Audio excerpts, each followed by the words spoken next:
الحمد لله نحمده ونصلي ونسلم على سيدنا ومولانا محمد صلى الله عليه وسلم رسوله النبي الأمين المكين الكريم الرؤوف الرحيم وعلى آله وأصحابه وأهل بيته أجمعين أما بعد فأعوذ بالله من الشيطان الرجيم بسم الله الرحمن الرحيم اقترب للناس حسابهم وهم في غفلة معرضون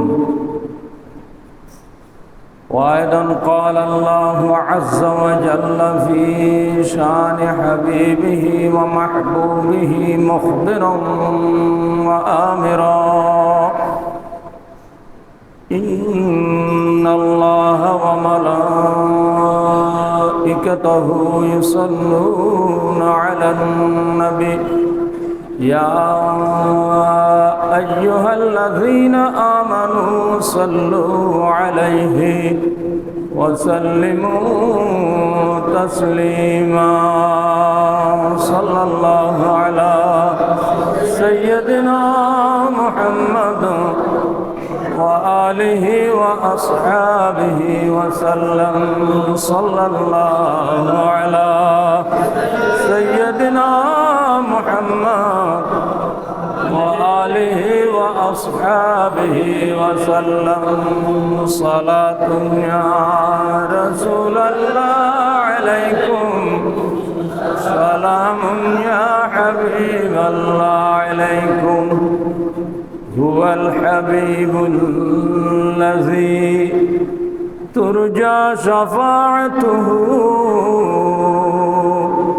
لكل هول من الأهوال مقتحم صلاة يا رسول الله عليكم سلام يا حبيب الله عليكم منزه عن شريك في محاسنه فجوهر الحسن فيه غير منقسم صلاة يا رسول الله عليكم سلام يا حبيب الله عليكم يا أكرم الخلق ما لمن ألوذ به سواك عند حلول الحادث العممي صلاة يا رسول الله عليكم سلام يا حبيب الله عليكم أما بعد মুআজ্জাজ হাজিরিন উপস্থিত সম্মানিত মুসল্লিবৃন্দ রহিমানি ওয়া রাহিমাকুমুল্লাহ আমাদের হায়াত জিন্দেগি থেকে আরেকটি বছর বিদায় নিয়ে যাচ্ছে আর কয়েকদিনের মধ্যেই আমাদের হায়াত থেকে আরেকটি বছর বিদায় নিয়ে যাবে আজকের জুমা হিজরি সনের শেষ জুমা আজকের এই হিজরি সনের শেষ জুমা আগামী জুমা ইনশাআল্লাহ নতুন হিজরি সনেই আমরা আদায় করব আল্লাহ পাক তৌফিক দান করুন আমিন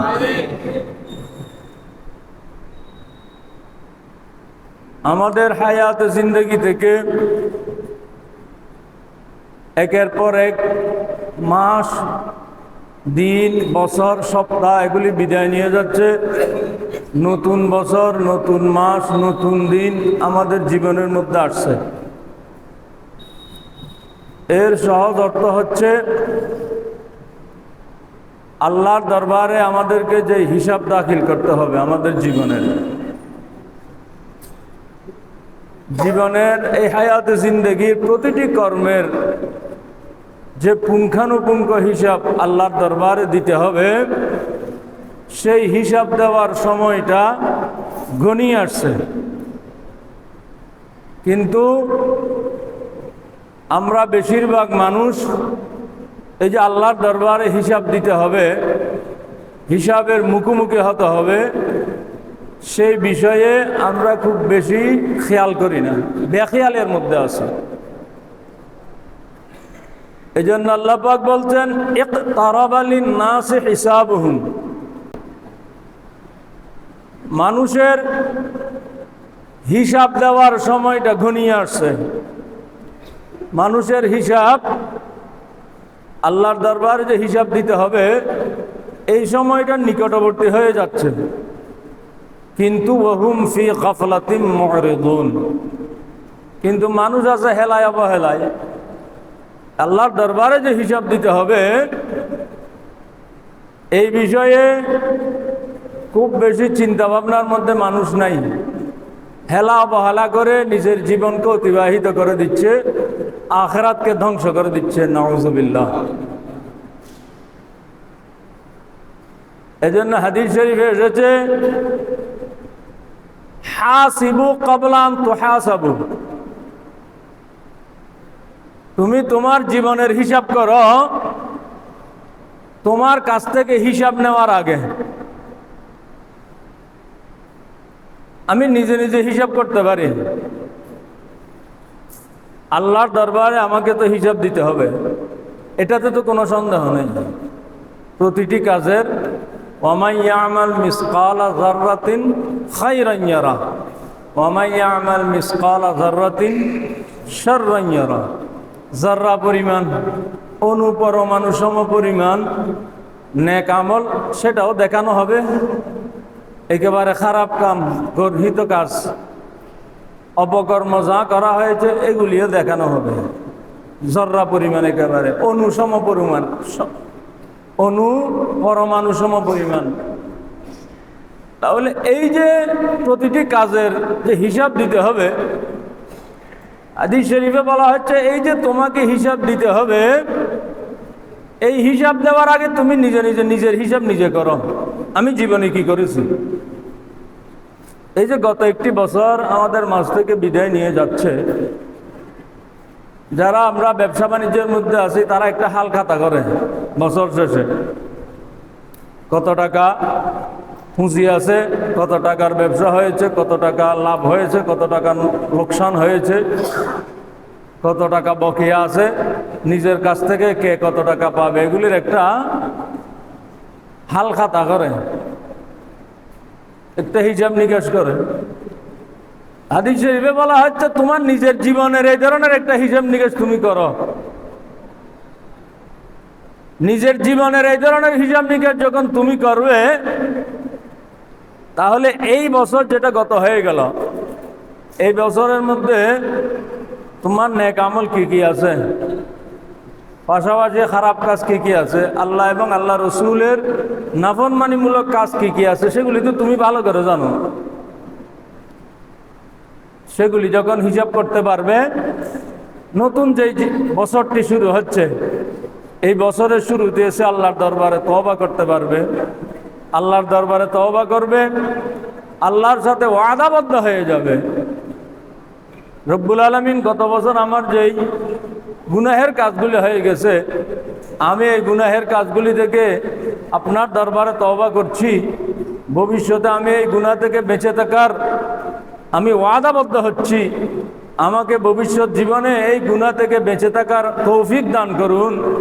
এইভাবে দোয়া করার একটা সুযোগ হবে যদি নিজের হিসাব নিজে করি। এখন নিজের হিসাব যদি নিজে নাই করি, তাহলে গুনাহের কাজ অতীত হয়ে গেছে, বছর চলে যাচ্ছে, নতুন বছর শুরু হবে, সেখানেও এই কাজ অপকর্ম চলতে থাকবে। এই অপকর্ম চলতে চলতে একটা সময়ে মলাকুল মউত হাজির হবে, তখন আর আফসোস করে কোনো লাভ হবে না। আইনামা তাকুনু ইউদরিকুমুল মাউতু ওয়ালাউ কুনতুম ফি বুরুজিম মুশাইয়াদা, তুমি যেখানেই থাকো, মালাকুল মউতের উপর যখন হুকুম হয়ে যাবে তোমার জান কবজা করার জন্য, তখন এই আর জান কবজা করে ফেলবে, সময় আর দেওয়া হবে না, তখন আর সময় পাবে না। এই জন্য মালাকুল মউত অবতীর্ণ হওয়ার আগেই কি করতে হবে? নিজের হিসাব নিজেকে করতে হবে। কিন্তু আফসোসের কথা হচ্ছে আমাদের মধ্যে অনেকে মনে করি এই যে দুনিয়ার জীবন, এই জীবনটা যেভাবেই হোক, ভোগ বিলাসের মাধ্যমে, বৈধ অবৈধ উপায়ে উপার্জনের মাধ্যমে কোনোভাবেই এই জীবনটা শুধু সমৃদ্ধ করতে পারলে হলো, এই জীবনটা শুধু বিলাস বেসনে অতিবাহিত করতে পারলে হলো। এর পরবর্তী যে একটা জীবন আছে, সেই জীবনে গিয়ে যে আল্লাহর দরবারে হিসাব দিতে হবে এবং এই জীবনের প্রতিটি কাজের, প্রতিটি কৃতকর্মের যে ফল ভোগ করতে হবে, সেই বিষয়ে আমরা বেশিরভাগ খেয়াল করি না। নাউজুবিল্লাহ। এটাই হচ্ছে ইমানদারদের জন্য সবচেয়ে আফসোসের বিষয়। হালাল হারাম বাছ বিচার করি না, যেভাবে ইচ্ছে সেভাবেই একটু ক্ষমতা পেলে হলো, পদ পদবি একটা পেয়ে গেলে হলো, যে কোনো প্রকারে শুধু টাকা উপার্জন। এই যে হযরতে সৈয়দনা মূসা আলাইহিস সালামের জামানায়, হযরতে মূসা আলাইহিস সালামের জামানায় একটা হত্যাকাণ্ড সংঘটিত হয়েছিল। একটা মানুষকে কোনো একজন মানুষ অন্যায়ভাবে খুন করে ফেলেছে। এখন খুনিকে এটা শনাক্ত করার দরকার হচ্ছে। তো তখনকার সময়ে তো আর এই বর্তমান সময়ের মতো এত আধুনিক প্রযুক্তিও ছিল না, এত গোয়েন্দা সংস্থাও ছিল না, যার কারণে ওই হত্যাকারীকে শনাক্ত করা হবে। তখনকার সময়ের প্রযুক্তি ছিল, সবচেয়ে বড় প্রযুক্তি হচ্ছে নবীগণের মুজিজা। সুবহানাল্লাহ। এখন হত্যাকাণ্ড কে ঘটিয়েছে, হত্যাকারীকে শনাক্ত করা যাচ্ছে না। শনাক্ত করা তো যাচ্ছেই না, পাশাপাশি একে অপরের বিরুদ্ধে অপবাদ দিতে শুরু করেছে। এ বলছে অমুক হত্যা করেছে, অমুক বলছে অমুকে মেরেছে, অমুক বলছে অমুকে খুন করেছে। এইভাবে হত্যাকারী তো শনাক্ত হচ্ছেই না, বরং সমাজের মধ্যে একটা বিশৃঙ্খলা সৃষ্টি হয়ে গেল। কারণ একজনের দোষ একজনের দোষ আরেকজনে চাপাচ্ছে। এইভাবে একটা বিশৃঙ্খল পরিস্থিতির উদ্ভব হয়ে গেল। তখন আল্লাহ তাআলা মূসা আলাইহিস সালামকে বললেন, হে মূসা, তুমি তোমার উম্মতকে বলো একটা গাভী কোরবানি করতে। একটা গাভী কোরবানি করলে সেই গাভীর কোরবানিকৃত গাভীর একটি গোস্ত, এক টুকরা গোস্ত মৃত ব্যক্তির গায়ে স্পর্শ করে দিলে, মৃত ব্যক্তির গায়ে লাগিয়ে দিলে, মৃত ব্যক্তিটা জীবিত হয়ে কে তাকে হত্যা করেছে সেটা জানিয়ে দেওয়া হবে। সুবহানাল্লাহ। আল্লাহ পাক মূসা আলাইহিস সালামকে হুকুম দিলেন। মূসা আলাইহিস সালাম উম্মতকে বললেন, তোমরা একটা গাভী কোরবানি করো, সেই গাভী কোরবানির মাধ্যমে হত্যাকারী শনাক্ত করা হবে। মূসা আলাইহিস সালামের এই কথা শুনে তার উম্মতরা একটু বিদ্রুপ করলো। নাউজুবিল্লাহ। বলল, হে মূসা আলাইহিস সালাম, আপনি কি আমাদের সাথে ঠাট্টা করছেন নাকি? মূসা আলাইহিস সালাম বললেন, এটা আল্লাহর হুকুম। তখন তারা বিভিন্নভাবে প্রশ্ন করতে লাগলো, গাভীটি কি রূপ হতে হবে, কি ধরনের হতে হবে, কোন রঙের হতে হবে, কোন বয়সের হতে হবে। এই প্রশ্নের পর প্রশ্ন করতে করতে তারা নিজেদের কাজটাকে জটিল করে ফেলল। আল্লাহ পাক রব্বুল আলামিন জবাব দিচ্ছেন, গাভীটা এই ধরনের হতে হবে, এই রঙের হতে হবে, এই ধরনের হতে হবে। সর্বশেষ আল্লাহ বললেন, গাভীটা হতে হবে একেবারে তাসুরুন নাজরিন, অত্যন্ত দৃষ্টিনন্দন, দেখলে মানুষের যে অন্তর চক্ষু শীতল হয়ে যায়, এই ধরনের খুব সুদৃশ্য গাভী হতে হবে। কারণ আল্লাহর পক্ষ থেকে এই হুকুম যখন দেওয়া হলো, অবশেষে মূসা আলাইহিস সালামের উম্মতরা ওই ধরনের গাভী সংগ্রহ করে, এটা কোরআন শরীফের ঘটনা, গাভী সংগ্রহ করে কোরবানি দিল। কোরবানি দেওয়ার পরে আল্লাহর হুকুম মোতাবেক ওই কোরবানিকৃত গাভীর গোশতের একটা অংশ নিয়ে ওই মৃত ব্যক্তির গায়ে লাগিয়ে দেওয়া হলো। মৃত ব্যক্তির গায়ে যখন লাগিয়ে দেওয়া হলো, তখন মৃত ব্যক্তি কি একেবারে জীবিত হয়ে কে তাকে খুন করেছে, হত্যা করেছে, তার নাম বলে দিয়ে, তার নাম প্রকাশ করে দিয়ে আবার মৃত্যুবরণ করলো। সুবহানাল্লাহ। এই ঘটনার মাধ্যমে, ওই গাভী কুরবানি দেওয়ার মাধ্যমে ওই গাভীর গোশতের দ্বারা হত্যাকারী শনাক্ত হলো। পরবর্তীতে এবার হত্যাকারীর বিচার, যেভাবে সেই সময়ের নিয়ম মোতাবেক হত্যাকারীর বিচার হলো। এখানে কয়েকটি হিকমত আছে আল্লাহর। গাভী কেন কোরবানি দিতে বললেন? আল্লাহ চাইলে তো মূসা আলাইহিস সালামকে ওহী করে দিতে পারতেন, হে মূসা, তোমার অমুক উম্মতকে অমুকে হত্যা করেছে। নবীগণের উপর যে ওহী করা হয় সেই ওহী তো ভুল হয় না, ওহীটা একেবারে 100% সত্য। তো এভাবে ওহী করে দিলেও হয়ে যেত, কিন্তু আল্লাহ পাক ওহী না করে গাভী কোরবানি দিতে বললেন। কারণ হলো, তৎকালীন সময়ে সামেরি নামে একটা কুপ্রবৃত্তির মানুষ ছিল। মূসা আলাইহিস সালামের উম্মতদের মধ্যে দুষ্ট প্রকৃতির মানুষ সামেরি গাভী পূজার প্রচলন করেছিল। এই দুনিয়ার ইতিহাসে গাভী পূজা করার প্রচলন মূসা আলাইহিস সালামের জমানায় শুরু হয়েছে, সামেরি শুরু করেছিল। তো সামেরি মূসা আলাইহিস সালামের কিছু অনুসারীদেরকে গাভী পূজা করে তাদেরকে মুশরিক বানিয়ে দিয়েছে। তো সঙ্গত কারণে তাদের অন্তরের মধ্যে গাভীর প্রতি এক ধরনের শ্রদ্ধা, এক ধরনের ভক্তি, এক ধরনের সংবেদনশীলতা তাদের অন্তরের মধ্যে আছে। এই ভক্তি, শ্রদ্ধা, সংবেদনশীলতা এটা নষ্ট করে দেওয়ার জন্য আল্লাহ বলছেন গাভী কোরবানি দেব। কারণ তারা গাভী কোরবানি দিতে পারে না। গাভীকে কিভাবে জবাই করবে? যেটাকে তারা পূজা করে সেটা কিভাবে জবাই করবে? এই পূজাটা যাতে, যেটাকে তারা পূজা করে সেটা তারা নিজেরাই হত্যা করবে, নিজেরাই জবাই করে দেবে। এই কাজটি করানোর জন্যই আল্লাহ তাআলা গাভী কোরবানি করতে বললেন। তো গাভী কোরবানি দেওয়া হলো। তো গাভী কোরবানি দেওয়ার মাধ্যমেই হত্যাকারী শনাক্ত হলো। তো ঘটনাটা এই জন্য বললাম,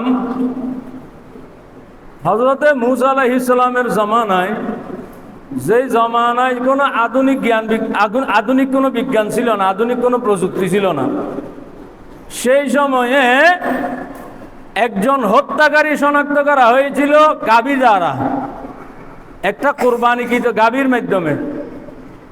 আর এই আধুনিক যুগে এসে, এই সময়ে যেখানে বিজ্ঞান খুব বেশি উন্নত বলা হচ্ছে, প্রযুক্তি খুব বেশি উৎকর্ষ হয়ে গেছে, গোয়েন্দা সংস্থা অনেক কিছু আছে, এর মাধ্যমে আমাদের দেশে কেমন কেমন দুর্নীতিবাজ মানুষ আছে,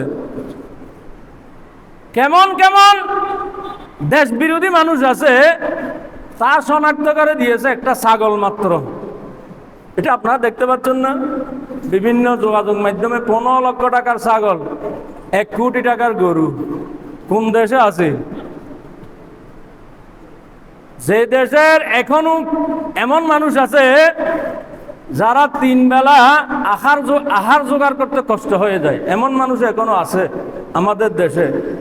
সেই দেশে যদি 15 লক্ষ টাকার ছাগল দিয়ে কোরবানি দেওয়া হয়, 1 কোটি টাকার গরু দিয়ে কোরবানি দেওয়া হয়, এটা একেবারে হলফ করে বলা যাবে এই টাকা কোনো বৈধ উপায়ে অর্জিত সম্পদ নয়। নাউজুবিল্লাহ।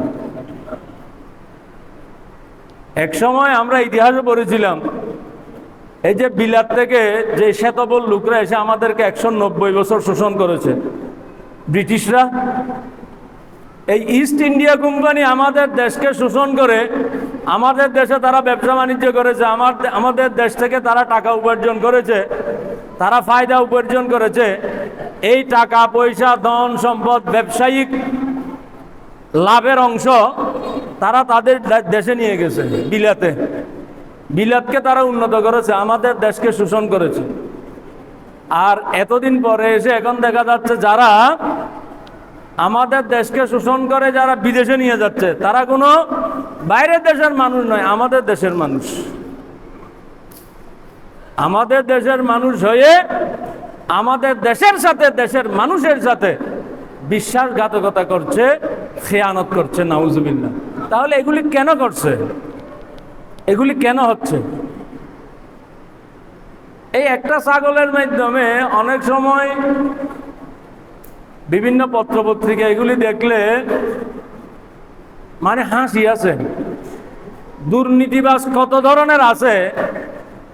দুর্নীতি মানুষ হয়তো আমরা মনে করি যে দুর্নীতি মানুষ তো কিছু করে, হয়তো শয়তানের ফেরেবে পড়ে হোক, লোভের বশবর্তী হয়ে হোক, ক্ষমতা যখন পেয়ে গেছে, পদ পদবি যখন পেয়ে গেছে, কিছু দুর্নীতি তো হয়তো এদিক ওদিক করবে।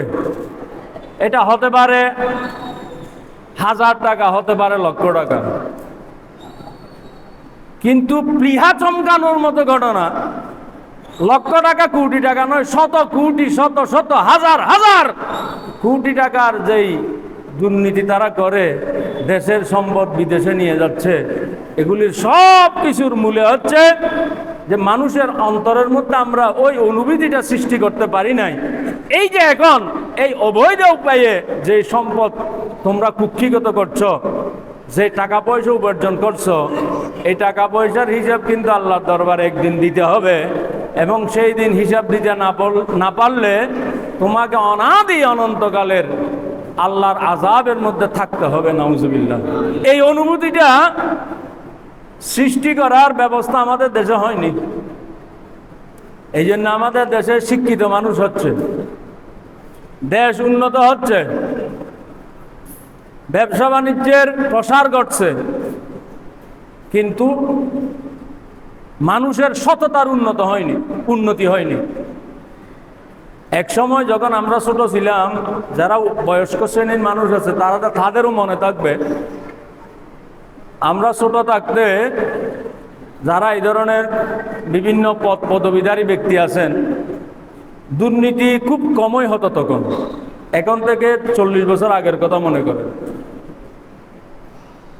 যারা দুর্নীতি করত, যারা ঘুষ খেত, সমাজ তাদেরকে চিহ্নিত করে ফেলত। অমুক ব্যক্তিটি ঘুষখোর, মোটামুটি সমাজের মধ্যে একটা পরিচিতি পেয়ে যেত, অমুক মানুষটি ঘুষখোর। এই ঘুষখোরকে তখন সমাজের চোখে তাকে অত্যন্ত বক্র দৃষ্টিতে দেখা হতো। আমরা এমনও দেখেছি, আমাদের মুরব্বী ওলামায়ে কেরাম যারা ছিলেন, এই ধরনের আলেমগণকে যদি এই ধরনের ঘরে দাওয়াত দেওয়া হতো, তারা যদি জানতে পারতেন যে ওই মানুষটি ঘুষখোর বা অবৈধ উপার্জন করে, আলেম ওলামারা তাদের ঘরে দাওয়াতও খেতে যেতেন না। সমাজের মানুষ তাদেরকে ঘৃণা করত। কিন্তু এই 20-40 বছরের মধ্যে সমাজের আমূল পরিবর্তন হয়ে গেছে। এখন যে যত বড় দুর্নীতিবাজ, যে যত বড় ক্ষমতাবান, তাকে সমাজ বেশি তোয়াজ করতে শুরু করেছে, নাউজুবিল্লাহ। বৈধ অবৈধ উপায়ে যে যত বেশি ধন সম্পদ উপার্জন করতে পারবে, অবৈধ উপায়ে যখন সে ধন সম্পদ উপার্জন করবে, টাকা পয়সা উপার্জন করবে, দেখা যায় সে দান সদকাও বেশি করে। ওই অবৈধ উপার্জন থেকে মসজিদে দান করে, মাদ্রাসায় দান করে, হুজুরদেরকে হাদিয়া দেয়। যার কারণে দেখা যায় এখন আলেম ওলামাগণও ওই শ্রেণীর মানুষগণকে তোয়াজ বেশি করে, নাউজুবিল্লাহ। সাধারণ মানুষকে আর তোয়াজ করে না। তাহলে এগুলি হচ্ছে আমাদের সমাজ ব্যবস্থায় এই উন্নত নৈতিক চরিত্র সম্পন্ন মানুষ তৈরির ব্যবস্থা আমরা করতে পারি নাই, করি নাই। না করার কারণে এখন আমরা সেই ফল ভোগ করছি, নাউজুবিল্লাহ। যদি তাদেরকে, আমাদের ছেলে মেয়েদেরকে যদি এই তালিম দেওয়া যেত, যেমন একটু উদাহরণ দিচ্ছি, রাসূলুল্লাহ সাল্লাল্লাহু আলাইহি ওয়াসাল্লামের ওফাতের পরে সর্বসম্মতভাবে হযরতে সৈয়দুনা আবু বকর সিদ্দিক রাদিয়াল্লাহু তাআলা আনহুকে খলিফাতুর রাসূল আমিরুল মুমিনিন মনোনীত করা হলো। হযরতে আবু বকর সিদ্দিক খলিফা হয়ে গেলেন। হযরত আবু বকর সিদ্দিক তো পেশাগতভাবে ছিলেন ব্যবসায়ী। তো তৎকালীন সময়ের ব্যবসা তো আমাদের বর্তমান সময়ে বিশাল বিশাল শপিং মল, বিশাল বিশাল মার্কেটে বসে তার ব্যবসা হতো না। তখন ব্যবসা ছিল প্রায় ভাসমান। হযরত আবু বকর সিদ্দিক ব্যবসা করতেন কাপড় চোপড়, পোশাক আশাক এগুলি নিয়ে এক জায়গা থেকে নিয়ে অন্য জায়গায় নিয়ে ব্যবসা করতেন। হযরতে আবু বকর সিদ্দিক যখন খলিফা হয়ে গেলেন, খলিফা হিসেবে দায়িত্ব শুরু করলেন, এর কিছুদিন পরেই তিনি পেশাগত দায়িত্ব যেটা ব্যবসা করার জন্য তার ব্যবসায়িক সম্পদগুলি নিয়ে অন্য জায়গায় রওনা দিচ্ছিলেন ব্যবসা করার জন্য। হযরতে ফারুক আজম দেখতে পেলেন। হযরতে ফারুক আজম বললেন, আবু বকর আপনি কোথায় যাচ্ছেন? আবু বকর বললেন, আমার পেশাগত কাজ যেটা ব্যবসা করতে যেতে হচ্ছে, কাপড় চোপড় নিয়ে আমি ব্যবসার জন্য যাচ্ছি। হযরত ওমর ফারুক বললেন, হে খলিফাতুর রাসূল আমিরুল মুমিনিন, আপনি এখন মুসলমানদের খলিফা, আপনি আমিরুল মুমিনিন, আপনি আমিরুল মুমিনিন হয়ে যদি এভাবে ভাসমান ব্যবসা করেন, এটা আপনার ব্যক্তিত্বের সাথে আপনার পদের সাথে সঙ্গতিপূর্ণ হচ্ছে না। সুতরাং আমি বড় বড় সাহাবী যারা আছেন, তৎকালীন সময়ের সিনিয়র সাহাবী যারা, জ্যেষ্ঠ সাহাবীদেরকে নিয়ে আমি বৈঠক করে আপনার জন্য খলিফা হিসেবে একটা ভাতা নির্ধারণ করব। সুবহানাল্লাহ। আবু বকর সিদ্দিকের জন্য তখনও ভাতা নির্ধারণ করা হয়নি। তো ভাতা যেহেতু নির্ধারণ করা হয়নি, তাকে তার ব্যবসা করতে হবে। এখন একজন খলিফা যদি রাস্তায় ঘাটে ব্যবসা করে, সেটা খলিফার পদের সাথে তো মানানসই হচ্ছে না। হযরত ওমর ফারুক এটা বুঝেই বললেন, আমিরুল মুমিনিন আপনি অপেক্ষা করুন, আপনি ব্যবসার জন্য বের হবেন না, এটা আপনার পদের সাথে সঙ্গতিপূর্ণ হচ্ছে না। আপনি যে আমিরুল মুমিনিন হিসেবে আপনার জন্য একটা ভাতা নির্ধারণের আমি ব্যবস্থা করছি। তখন তৎকালীন সময়ের সিনিয়র সাহাবীদেরকে নিয়ে বৈঠক করে হযরতে ওমর ফারুক রাদিয়াল্লাহু তাআলা আনহু হযরতে আবু বকর সিদ্দিকের জন্য একটা ভাতা নির্ধারণ করলেন। সুবহানাল্লাহ। ভাতাটা কেমন এবার লক্ষ্য করুন। অর্থাৎ আমাদের কি সোনালী যুগ, সাহাবা একরামের যুগ, খোলাফায়ে রাশিদিনের যুগ কেমন ছিল, আর বর্তমানকালীন সময়ে আমরা সেই তালিম আমাদের মানুষজনকে, আমাদের শিশুদেরকে, আমাদের বাচ্চাদেরকে দিতে না পারার কারণে বর্তমান সময়ে আমরা কি ভোগ করছি। ক্ষমতা পেয়ে গেলে, পদ পদবি পেয়ে গেলে যেন আলাদিনের আশ্চর্য প্রদীপ পেয়ে গেছে। মানুষ বলে যে একটা না আঙ্গুল ফুলে কলা গাছ, আঙ্গুল ফুলে কলা গাছ নয়, দেখা যাচ্ছে এখন আঙ্গুল ফুলে একেবারে বট গাছ হয়ে যাচ্ছে। নাউজুবিল্লাহ। তো হযরতে আবু বকর সিদ্দিকের জন্য তো ভাতাটা নির্ধারণ করা হলো, সেই ভাতা কতটুকু দেখেন। কয়েক মাস অতিবাহিত হলো। কয়েক মাস অতিবাহিত হওয়ার পরে একদিন আবু বকর সিদ্দিকের বিবি হযরত আবু বকর সিদ্দিককে কিছু মিষ্টান্ন, মিষ্টি দ্রব্য, হালুয়া, কিছু হালুয়া মিষ্টান্ন হযরত আবু বকরকে খেতে দিলেন। আবু বকরের বিবি,